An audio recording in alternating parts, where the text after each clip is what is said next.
네, 함께 말씀 나눕니다. 오늘 우리에게 주시는 하나님의 말씀은 구약성경 여호수아 9장 3절에서 15절의 말씀입니다. 세번역 성경으로 읽겠습니다. 히위 사람인 기브온 주민들은 여호수아라는 사람이 여리고성과 아이성에서 한 일을 듣고서 여호수아를 속이기로 결정하였다. 그들은 낡은 부대와 헤어지고 터져서 기운 가죽 포도주 부대를 나귀에 싣고서 외모를 사절단처럼 꾸미고 길을 떠났다. 발에는 낡아서 기운 신을 신고 몸에는 낡은 옷을 걸쳤으며 마르고 곰팡이 난 빵을 준비하였다. 그들은 길갈진에 있는 여호수아에게 와서 그와 이스라엘 사람들에게 말하였다. 우리는 먼 곳에서 왔습니다. 이제 우리와 조약을 맺어주십시오. 이스라엘 사람들이 이 히위 사람들에게 말하였다. 당신들은 우리 근처에 사는 듯한데 어떻게 우리가 당신들과 조약을 맺을 수 있겠소? 그들이 여호수아에게 말하였다. 우리를 종으로 삼아 주십시오. 여호수아가 그들에게 물었다. 당신들은 누구이며 어디에서 왔소? 그들은 여호수아에게 대답하였다. 종들은 주 하나님의 명성을 듣고서 아주 먼 곳에서 왔습니다.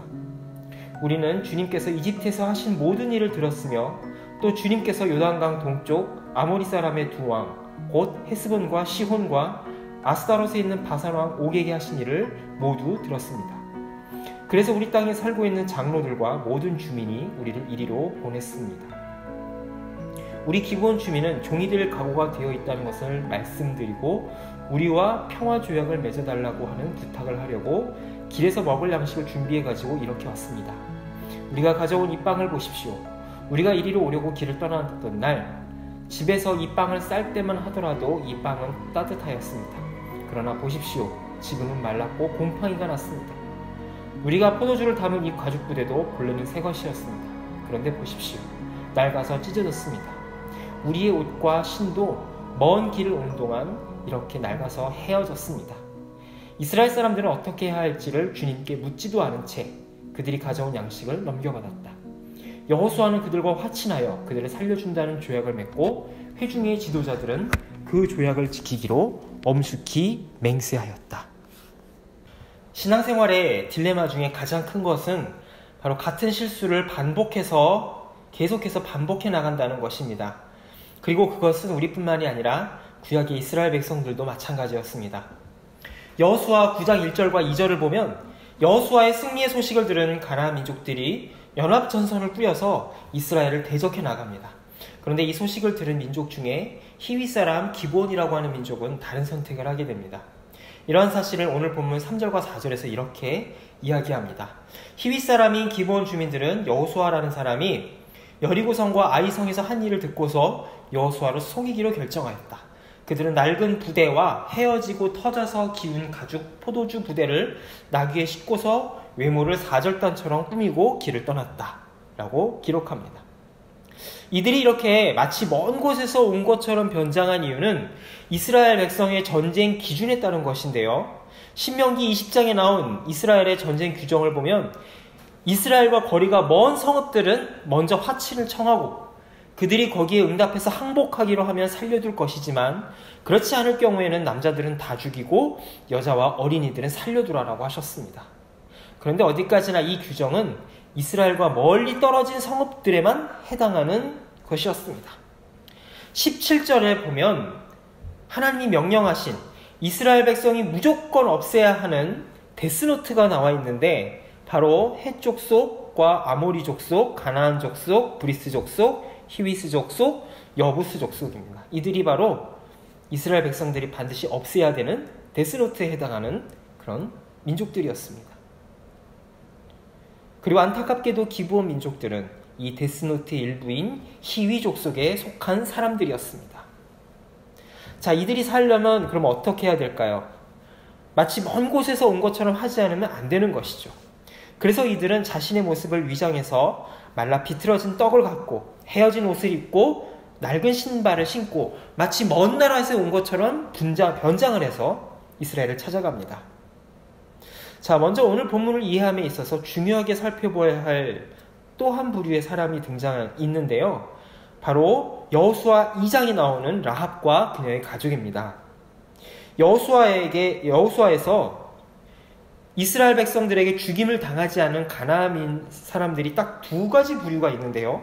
하나는 라합과 그녀와 함께 했던 이들이고, 바로 두 번째가 바로 오늘 본문에 나온 기브온 사람들입니다. 이 두 사람들에게 있어서 공통적인 반응이 있는데, 그것은 바로 이스라엘의 하나님께 대한 고백입니다. 성경은 라합의 고백을 굉장히 긍정적으로 평가를 하고 있고요. 또 예수님의 족보에도 라합의 이름이 올라가는 그러한 일들을 우리가 보게 됩니다. 그런데 성경은 이 기브온 사람들의 행동을 어떻게 평가하고 있을까요? 우리는 이들이 진심으로 행동했는지 알 수 있는 길은 없지만 성경의 몇몇 구절을 통해서 우리가 추측을 해볼 수가 있는데, 바로 오늘 말씀 4절에서 그 단서를 얻을 수가 있습니다. 4절의 말씀을 보면 뭐라고 되어 있죠? 오늘 말씀을 보면 여호수아를 속이기로 결정하였다. 자, NASB 영어 성경을 보면 They also acted craftily. 그들은 교활하게 행동했다라고 번역하고 있고요. 일본어 성경에서는 약사빠르게 처신했다라고 번역을 하고 있습니다. 자, 이들의 말과 행동을 보면 겉으로는 이스라엘의 하나님을 진정으로 따르기 위한 것 같아 보입니다. 하지만 라합과 이 라합에 대한 평가와 비교해 보았을 때 이 기브온 사람들에 대한 성경의 평가는 그다지 긍정적이지가 않습니다. 성경은 이것을 통해 무엇을 지적하고 싶은 걸까요? 무엇이 라합에 대한 평가와 이 기브온 사람들에 대한 평가를 갈라놓은 걸까요? 라합의 고백은 여호와 하나님께 대한 전적인 신뢰와 믿음의 표현이었다면, 이 기브온 사람들의 고백은 하나님께 대한 인격적인 사랑과 신뢰와 헌신이라기보다는 그저 재앙을 피하기 위한 면피성 멘트에 더 가깝다라고 하는 것이죠. 이스라엘의 하나님을 인격적으로 사랑하고 그분을 정말 믿고 따르고 싶어서 한 고백이 아니라 그저 살기 위해서, 두려워서 어쩔 수 없이 죽음을 묘면하기 위해서 한 고백이었다라고 볼 수 있는 것입니다. 그런데 이런 기브온 사람들의 말보다 더 심각한 문제가 있었는데, 그 문제는 바로 이스라엘과 여호수아의 태도였습니다. 바로 오늘 보면 여호수아 9장의 하이라이트라고 할 수 있는 14절과 15절에서 이렇게 이야기하고 있는데요.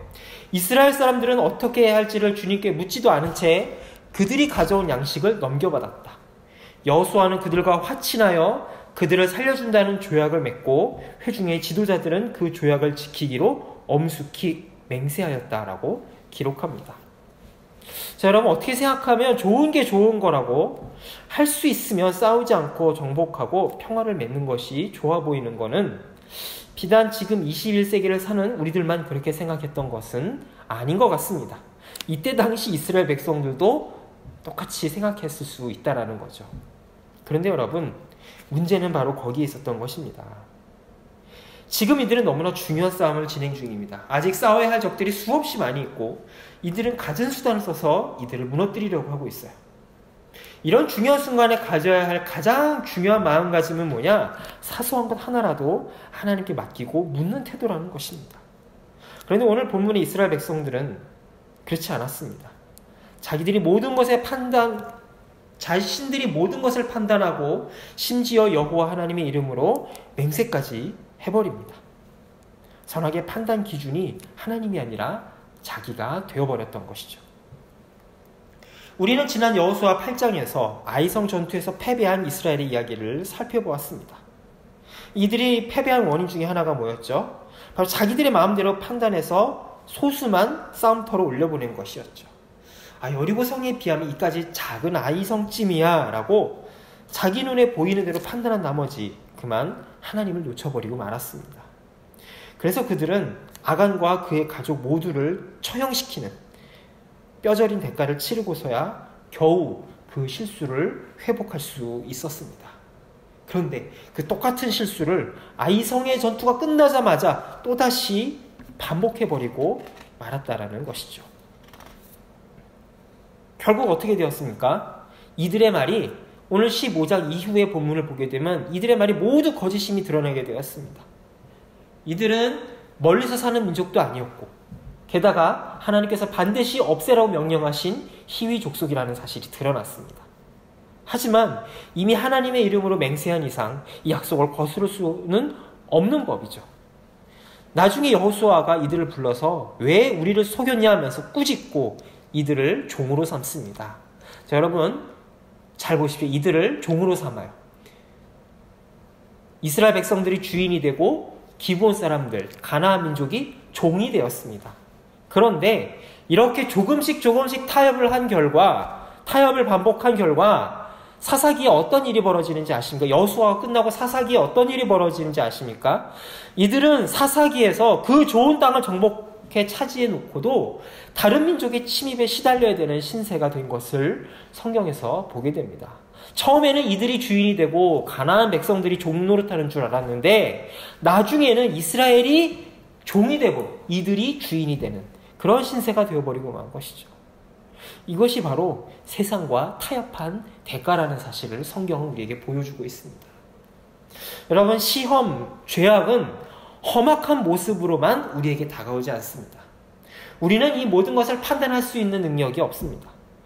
적어도 이 시대의 지혜에 있어서는, 이 세상을 살아가는 지혜에 있어서는 세상이 우리보다 훨씬 앞서 있습니다.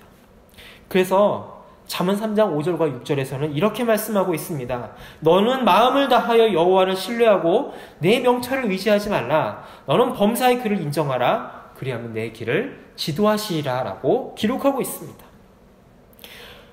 여러분, 우리는 평범한 세상을 살아가고 있지 않습니다.